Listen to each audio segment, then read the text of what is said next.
Boa noite a todos, meus queridos irmãos, que a paz do Cristo esteja em nossos corações. Pontualmente 19 horas, como eu prometi a semana passada, não me atrasei. Também estou apanhando desde as 6h30 aqui, viu, gente?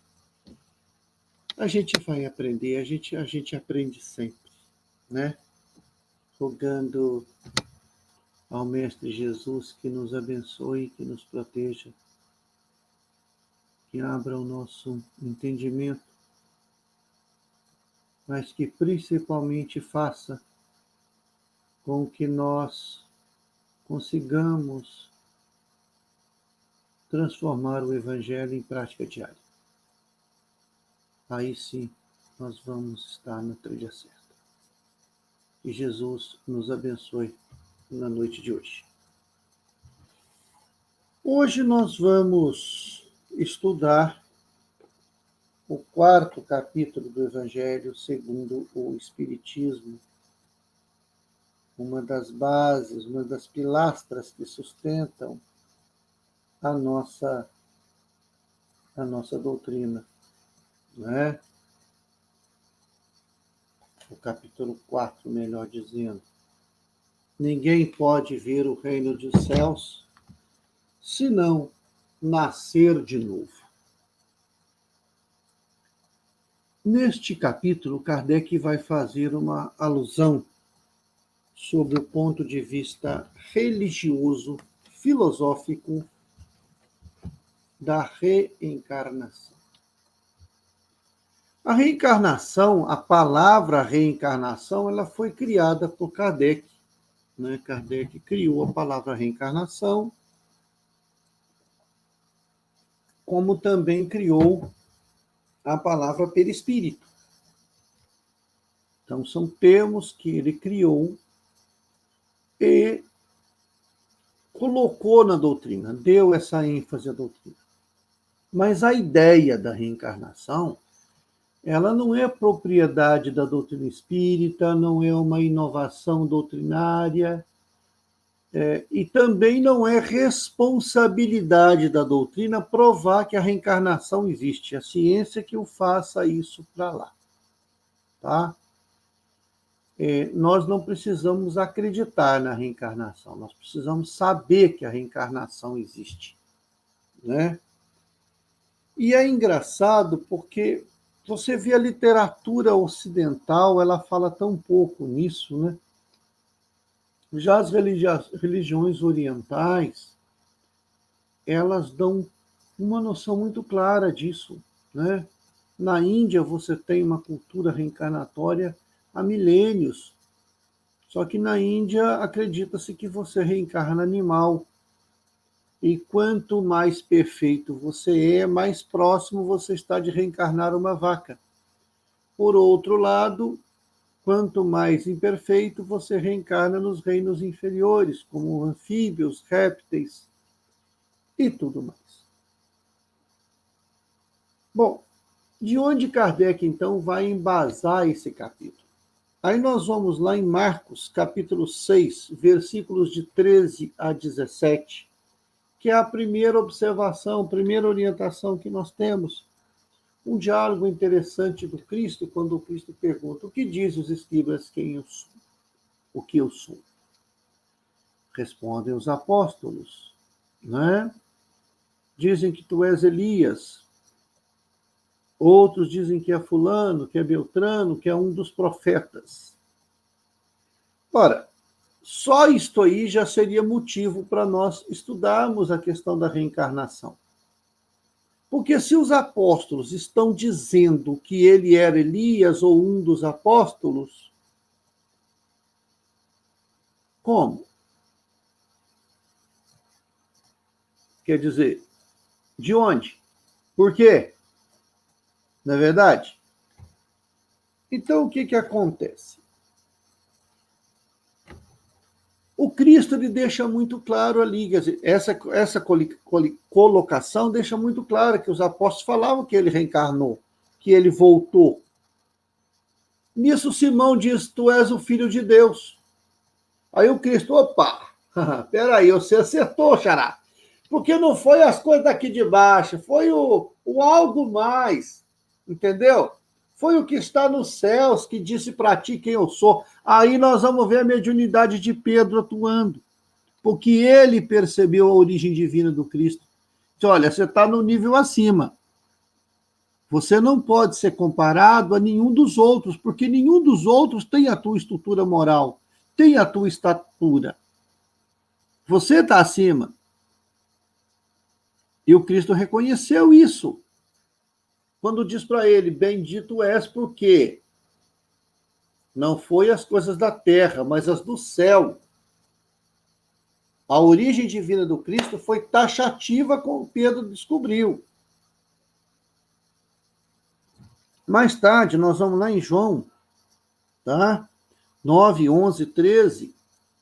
Quando os apóstolos perguntam de João Batista, e Cristo fala, em verdade vos digo que João já esteve entre vós e não reconheceis, que Elias já esteve entre vós e não reconheceis.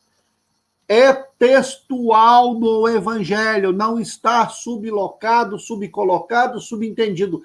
É textual. E então os apóstolos perceberam que ele falava de João o Batista. Ponto. João era primo de Jesus. Como é que João poderia ter sido Elias 400 anos depois?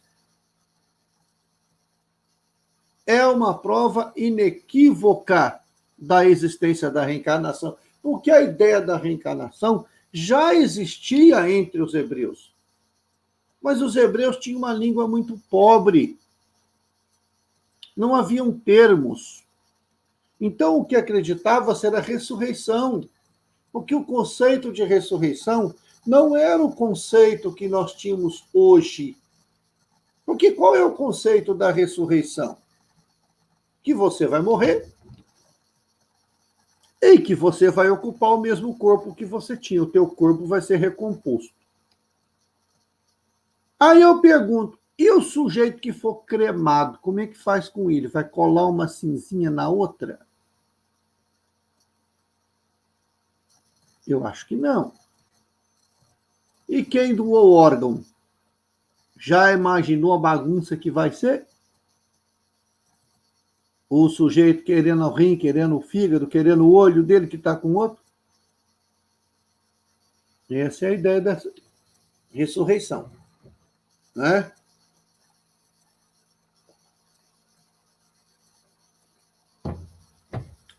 Algumas correntes afirmam que a reencarnação estava nos evangelhos até o século VI, 533, 535, mas isso também não tem comprovação.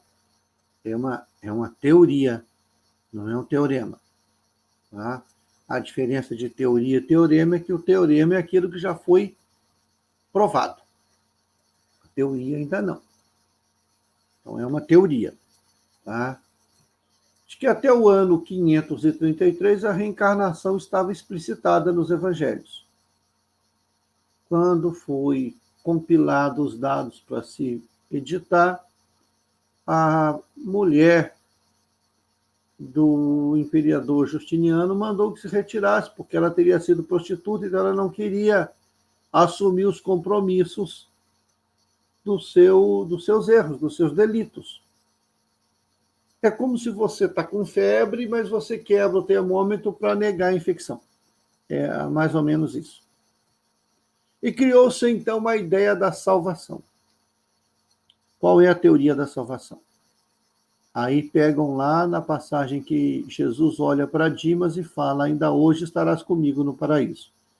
Mas o Cristo não falou, você vai ficar aqui. O que é paraíso? Alguém que está na chuva, com fome, um quarto, é um paraíso. Para uma criança que tem fome, um prato de comida por dia é um paraíso. Então, talvez o Dimas, Jesus teria dito a ele, olha, você vai ser socorrido, você vai para o plano espiritual, vai ficar numa colônia, num hospital, e depois vai resgatar os seus débitos. Talvez. Né? Mas a ideia da salvação foi tirada nisso.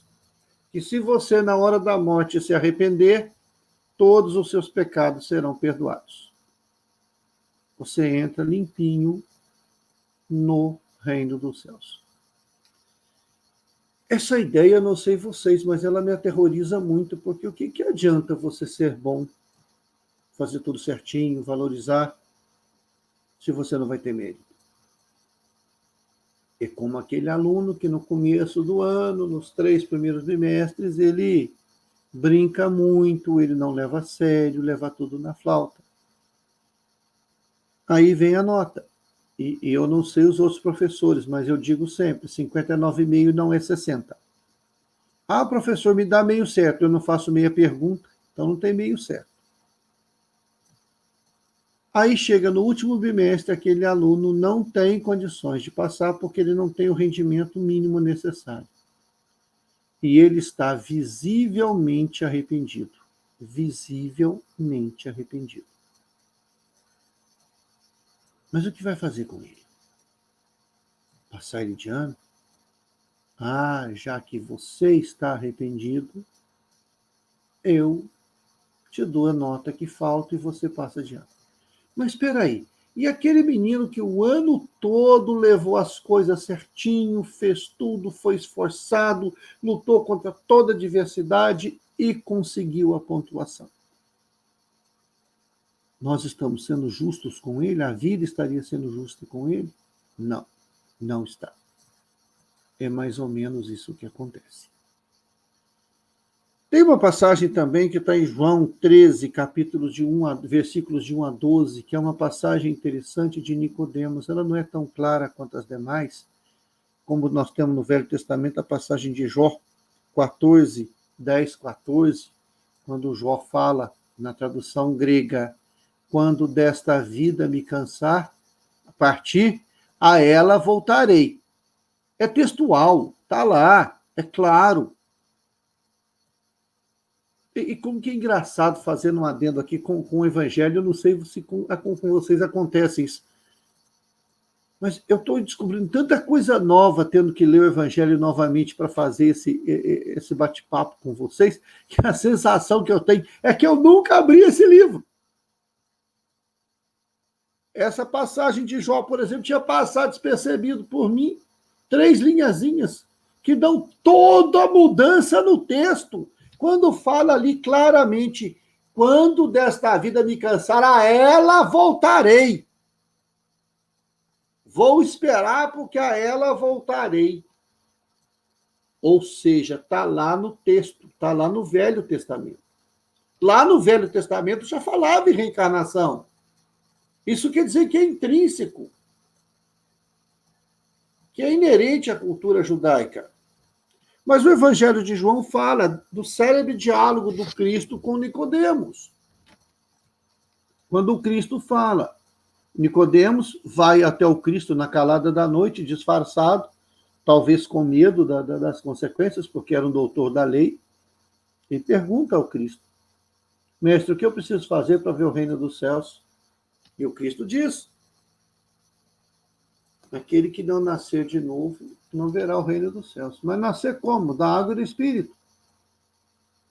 Corpo é corpo, que a alma é alma. O Espírito é como o vento que sopra por onde quer e você não sabe de onde veio e para onde vai.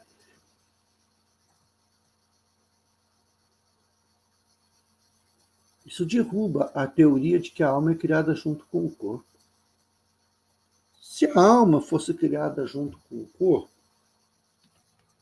de onde viriam as afeições e as rusgas que nós temos? Você bate o olho numa pessoa, você simpatiza com essa pessoa na hora. Mas tem um que você bate, você fala assim, no meu santo, não bateu com esse jeito. Ou seja, a energia dele não me causa uma boa ressonância. Alguma coisa está me lembrando negativamente esta pessoa. São lembranças que nós carregamos, são lembranças reencarnatórias que nos carregam a alma, que nos enchem a alma e que nós levamos, trouxemos de ontem e vamos levar para o amanhã, porque nós somos o reflexo do nosso ontem e estamos semeando o nosso amanhã. A reencarnação nos faz entender a justiça divina. Mas nós não podemos, digamos, colocar tudo na lei de Talião. A justiça divina não é olho por olho, dente por dente. Porque senão você fala assim, você matou, amanhã você vai ter que morrer.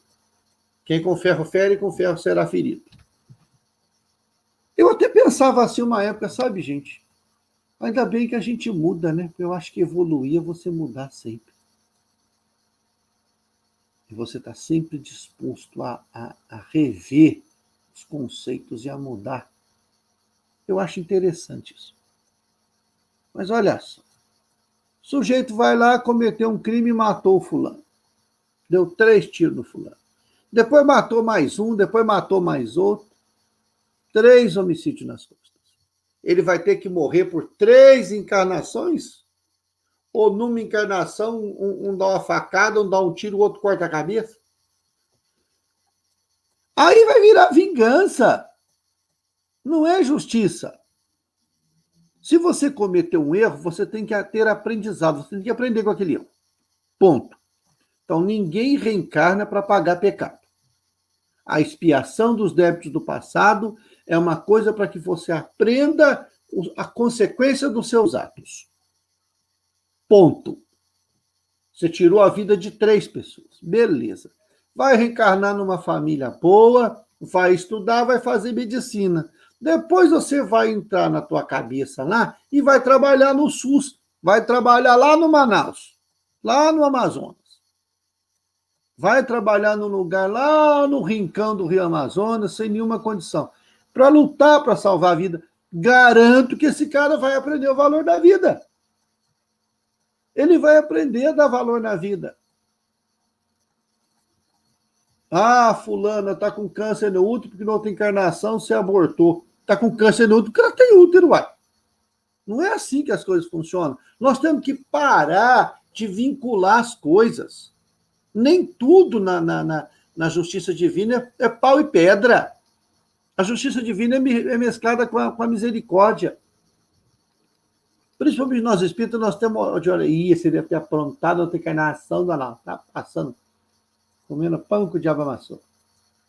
Não é bem assim, não, meu filho. Não é bem assim.